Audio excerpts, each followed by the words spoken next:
नमो तस्सा भगवतो अरहतो सम्मा संबुद्धस्सा। बुद्ध और उनका धम्म बाबा साहेब डॉक्टर अम्बेडकर द्वारा रचित कालजयी पुस्तकों के इस रचना संसार में आपका स्वागत है। आप जानते हैं कि इस समय हम लोग बाबा साहेब डॉक्टर अम्बेडकर द्वारा रचित मूल अंग्रेजी ग्रंथ बुद्ध एंड हिज धम्मा, इसका ये हिंदी अनुवाद आप तक पहुंचा रहे हैं। और ये जो हिंदी अनुवाद है ये डॉक्टर भदंत आनंद कौशल्यायन जी का है। तो आइए इस कड़ी में आगे बढ़ते हैं। आपको याद दिला दें कि ये बुद्ध और उनका धम्म का दूसरे कांड का 8वां भाग है और इस 8वें भाग में तीसरा अध्याय, जिसका शीर्षक बाबा साहेब लिखते हैं दूसरे अपराधियों की धम्म दीक्षा। दूसरे का मतलब एक तो वे हो गए अंगुलीमाल, जिनको हमने पिछली कड़ी में देखा, और अब ये दूसरे अपराधी। इसमें बाबा साहेब लिखते हैं कि राजगृह के दक्षिण की ओर एक बड़ा पर्वत था। नगर से कोई 75 मील दूर, राजगृह नगर से 75 मील की दूरी पर दक्षिण में एक बड़ा पर्वत था और इस पर्वत से होकर एक दर्रा जाता था। पर्वतों के बीच से एक दर्रा जाता था, बड़ा गहरा और बड़ा सूना। दक्षिण भारत का रास्ता इसी दर्रे से होकर गुजरता था। मतलब वही रास्ता फिर आगे चलकर दक्षिण भारत की ओर निकल जाता था। तो ऐसा वो पर्वत था और इस तंग दर्रे में 500 डाकू रहते थे। अब ये उस वक्त की बात है जब तथागत थे और उस दर्रे में 500 डाकू रहते थे जो इस दर्रे से गुजरने वाले राहियों को लूट लेते थे, लूटमार करते थे। तो राजा ने उनका दमन करने के लिए सेनाएं भेजी, लेकिन हर बार वे डाकू बच निकले। और जब डाकू बच निकले तो अब क्या किया जाए? सेनाएं वापस आती थी, डाकू फिर कहीं छुप जाते थे और फिर कोई राहगीर वहां से चले तो उन राहगीरों को लूटने के लिए, लुटमार के लिए फिर रास्ते पर खड़े हो जाते थे। चूंकि एकमात्र रास्ता था दक्षिण भारत की ओर जाने वाला राजगृह से, तो उस पर्वत का वो जो दर्रा था, उस दर्रे में लोगों का फंसना भी था क्योंकि रास्ता वहीं से गुजरता था।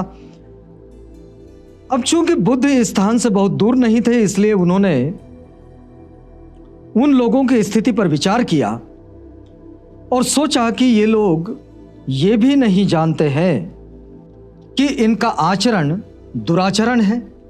यद्यपि इन्हीं जैसे लोगों को शिक्षित करने के लिए मैंने जन्म धारण किया है, तब भी न तो इन लोगों ने मुझे देखा है और न मेरी सीख सुनी है। तो तथागत ने उनके पास पहुंचने का निश्चय किया। तथागत को लगा कि मैंने ये जो कुछ ज्ञान पाया है या जो कुछ मैं जानता हूं, ये जो मेरा जन्म है, बाबा साहेब ने जो शब्द लिखा है वो ये है कि इन्हीं लोगों को जो राह भटक चुके हैं, जिनको जीवन की सही राह नहीं मिल पाई, इन्हीं लोगों का जीवन ठीक ठाक बनाने के लिए मैंने जन्म धारण किया है। तथागत ने जन्म धारण किया है, ये बात बाबा साहेब यहां पर लिख रहे हैं। तब भी न तो इन लोगों ने मुझे देखा है और न मेरी सीख सुनी है। तो तथागत को लगता है कि बावजूद इसके, मतलब मैं यहां पर हूं, तब भी न तो मेरी इनसे कोई भेंट हुई है और ना ही इन्होंने मेरी सीख सुनी है। तो तथागत ने स्वयं उनके पास जाने का निश्चय किया। अब तथागत की यह भी विशेषता थी कि जब उनको लगता था कि वो मेरे पास नहीं आ सकते हैं तो मैं उनके पास चला जाऊं। बहुत सारे लोगों का ये बड़ा आग्रह होता है कि जिनकी ज़रूरत हो वो हमारे पास आए। भाई, ज़रूरत तो तब पैदा होगी जब कोई जानकारी होगी, जब किसी के पास में ज़रा सी भी प्रज्ञा होगी, जब कोई थोड़ी सी सोच समझ होगी, तो कोई अपनी बुराई के प्रति अगर सचेत हो गया होगा तो ना वो अच्छाई की ओर जाने का प्रयास करेगा। लेकिन जो ये जानता ही नहीं, तो उसके पास तो अच्छाई को जाना होगा ना, सिखाने के लिए। तो बस तथागत यहीं से चल पड़े हैं और तथागत कहते हैं कि तथागत ने स्वयं उन 500 डाकुओं के पास जाने का निर्णय लिया जो राजगृह से 75 मील की दूरी पर पर्वत से गुजरने वाले एक दर्रे में छुपे हुए थे और जो दर्रा दक्षिण भारत की ओर जाता था। उन्होंने एक धनी घुड़सवार का रूप बनाया और एक अच्छे घोड़े पर सवार हुए। अब देखिए तथागत का ये एक अलग तरह का तरीका है। देखिए कि तथागत ने एक धनी घुड़सवार का रूप बनाया और एक अच्छे घोड़े पर सवार हुए और कांधे पर धनुष और तलवार थी।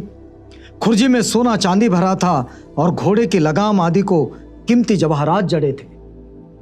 तथागत ने देखा कि भाई यहां अंगुलीमाल के पास जाना ठीक था, अंगुलीमाल अकेला था तो चिवर पर चले गए, लेकिन यहां तो 500 डाकू है और उससे भी ज्यादा हो गए।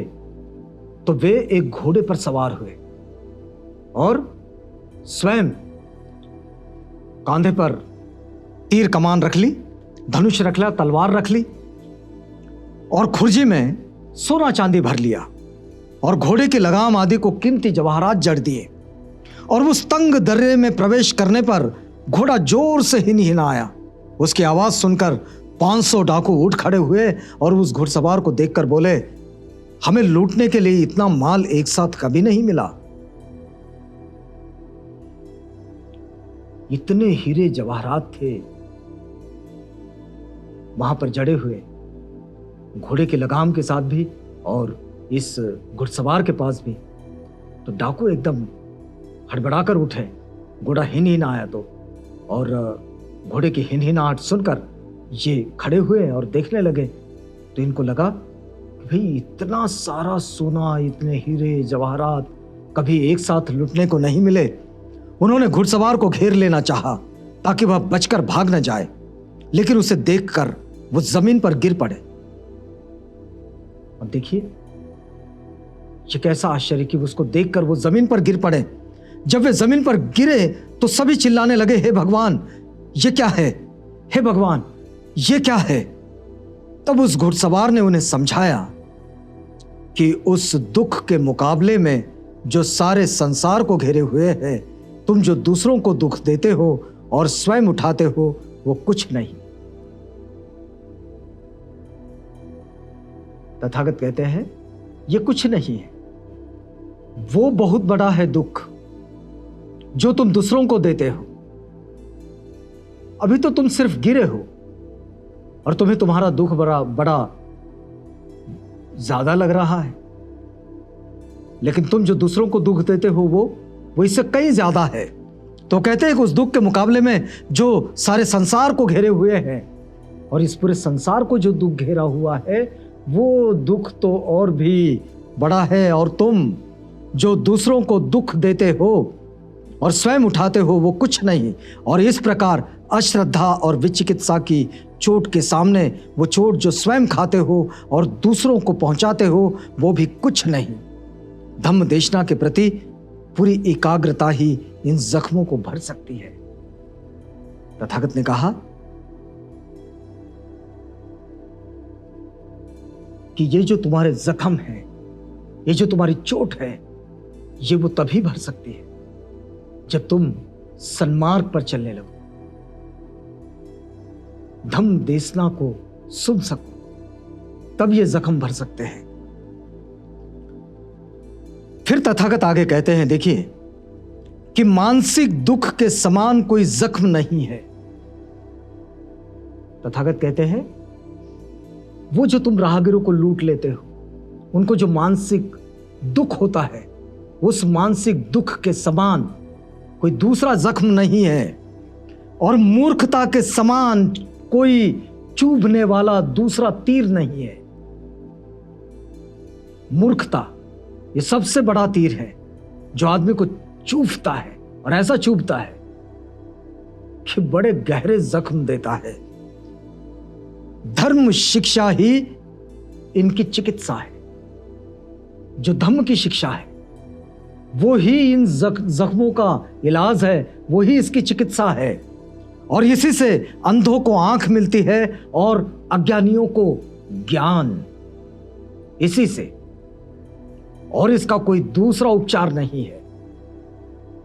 इसी से अंधों को आंख मिलती है। ये जो बहुत सारे जगह में आपने कभी सुना होगा कि अंधे को आंख मिली, गूंगे को जुबान मिली, बहरे को कान मिले। इसका मतलब ये होता है कि लोग कान होकर भी बहरे होते हैं। कान तो होते हैं उनके पास, लेकिन जरूरत की चीज नहीं सुन पाते, काम की चीज नहीं सुन पाते। कान तो होते हैं उनके पास, लेकिन कान होकर जो बहरे होते हैं, उन्हें तथागत की धम्म शिक्षाओं से वो बहरापन उनका दूर होता है और वो कान में सुनने लगते हैं। इसका मतलब ये हुआ कि वो अच्छी चीज को ग्रहण करने लगते हैं। गूंगे को जुबान मिलने का मतलब ये है कि उनको जुबान तो होती है, लेकिन वो चीज नहीं बोल सकते जो बोलना चाहते हैं। जब वो धम्म शिक्षा पा लेते हैं, तब उनकी जुबान बोलने लगती है। ये बिल्कुल वैसे ही जैसे बाबा साहेब ने ये हाशिए के समुदाय को, जो हाशिए पर पड़ा हुआ समुदाय था, इस समुदाय को उस मुख्य धारा में लेकर आए, तो ये सारे गूंगे जो है वो बोलने लगे। इनको जुबान मिली, तो बाबा साहेब ने इन सारे गूंगे समुदाय को, जो हाशिए पर पड़ा हुआ समुदाय था, मार्जिनलाइज था, इसे जुबान दी। और इसलिए ये कहा जाता है कि तथागत की धम्म शिक्षा ग्रहण करने से जुबान मिलती है। गूंगे को भी, गूंगा भी बोलने लगता है। तो ये जो बात है ये आती है यहां पर। यहां तथागत कह रहे हैं कि अज्ञानियों को ज्ञान मिलता है, अंधों को आंख। जो जीवन को ठीक ठाक तरीके से देखने लग जाते हैं, इससे अश्रद्धा का नाश होता है। धम्म को ग्रहण करने से अश्रद्धा का नाश होता है और ये मानसिक दुख को दूर कर देती है। इससे प्रीति प्राप्त होती है, सुख प्राप्त होता है, मन में आनंद आता है और विमल प्रज्ञा जो है वो जाग जाती है। अब जब विमल प्रज्ञा जाग जाती है तो जीवन बेहतर हो जाता है और जिसने सबसे अधिक पुण्य प्राप्त किया है वही इस पद का अधिकारी होता है।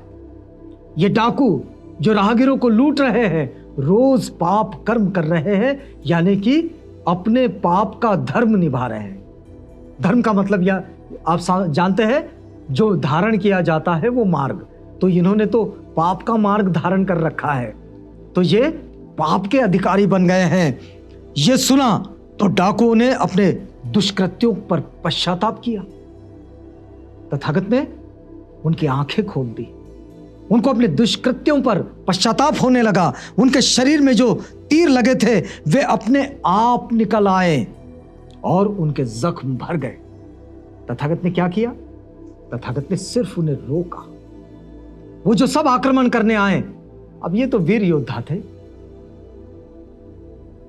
वो आक्रमण करने आए, उन सबको रोक दिया और रोककर उनको ये अपनी बात समझाई। वो तथागत का प्रभाव है और इस प्रभाव के साथ वो इस बात को समझे और जब शरीर में जो तीर लगे थे वो सब निकल आए, जख्म भर गए, तब वे श्रावक बन गए और शांति को प्राप्त हो गए और वे तथागत के अनुगामी बन गए। तो इस तरह अलग अलग तरह के लोग भी ये तथागत के अनुगामी बनकर अपने जीवन के बेहतरी की ओर चल दिए। और ये सारे प्रसंग बुद्ध और उनका धम्म में बाबा साहिब ने लिखे हैं। ये इसलिए कि हम सबको तथागत की जीवनचर्या का मार्गदर्शन मिले, उनकी सीख का, उनके चरित्र का दर्शन हम कर सके। यहाँ रुकते हैं इस वादे के साथ कि कल आपसे पुनः भेंट होगी, जब हम इसी कड़ी में जुड़ेंगे और इस बात को आगे बढ़ाएंगे। तो तब तक के लिए हमें इजाजत दीजिएगा।